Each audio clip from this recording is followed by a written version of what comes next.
మన దేశంలో బాగా పైసలున్నది ఎవరికి అని అనగానే టక్కున చెప్తారు ముఖేష్ అంబానీకి అని. మరి మన దేశంలో అందరికంటే గరీబాయన ఎవరో తెలుసు నానోళ్ళ? ఏ గట్ల చూస్తారు? మీకే కాదు ఎవ్వరికి తెలియదు.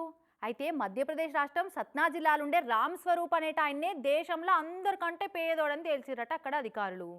ఆయన సంపాదన ఎంత అంటే ఏడాదికి 3 రూపాయలట. సరే గిన్నెరో లేదో మళ్ళీ చెప్తున్నా మంచిగినుర్రి, ఏడాదికి 3 రూపాయలేనట. ఏ ఊకో అమ్మ చెప్పచ్చినావు కానీ అంటారా?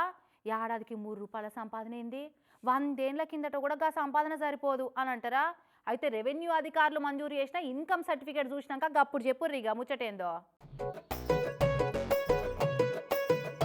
చెప్తే నమ్మశక్యం గాని వింతలు ఇచ్చంత్రాలన్నీ మన దేశంలో జరుగుతాయా అనిపిస్తుంటది అప్పుడప్పుడు.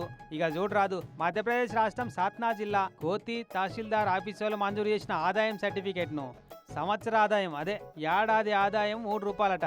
అక్షరాల 3 రూపాయలే. రామ్ స్వరూప్ అనే ఒక రైతు ఇన్కమ్ సర్టిఫికేట్ అక్కరబడి దరఖాస్తు పెట్టుకుంటే మంజూరు చేసిన సర్టిఫికేట్ ఇది. ఏడాదికి 3 రూపాయలంటే నెలకు చారణ సంపాదన అన్నట్టు. అప్పుడు ఎన్నడో 100 ఏళ్ల కిందంటే నెలకు చారణ సంపాదన ఉండేది కావచ్చు. మరి నిన్నయాల నెలకు చారణ సంపాదించేటోళ్ళు ఉన్నారా భూమి మీద? బిచ్చగాళ్ళు కూడా నెలకు వేలకు వేలు సంపాదించబట్టి మరి గిట్టట ఇచ్చిదలగబడ్డరు. ఎంత లంచం తీసుకొని సర్టిఫికేట్లు మంజూరు చేస్తే మాత్రం గింత తక్కువ ఆదాయం ఎట్లేస్తారు అని అంటే ఇది కావాలనో లంచం తీసుకొనో మంజూరు చేసిన సర్టిఫికేట్ కాదట. పొరపాటున జరిగిన క్లరికల్ మిస్టేక్ తోని మంజూరైన సర్టిఫికేట్ అట. అదే అప్పుడప్పుడు గుడిసెలలో ఉండేటోళ్లకు కోట్ల కరెంటు బిల్లు వచ్చినట్టు, ఫుట్పాత్ల మీద 4 పయ్యాల బండి మీద ఛాయ్ అమ్మేటోళ్లకు లక్షల ఇన్కమ్ ట్యాక్స్ కట్టుమని నోటీసులు వచ్చినట్టు అన్నట్టు. ఇక ఈ సర్టిఫికేట్ సంగతి ఎరకైతే ఫోటో కొట్టి సోషల్ మీడియాలకు ఎక్కించి అధికారుల పనితనాన్ని పరువును గంగలగలిపినంత పనిచేసిర్రు సోషల్ మీడియాలో నెటిజనాలంతా.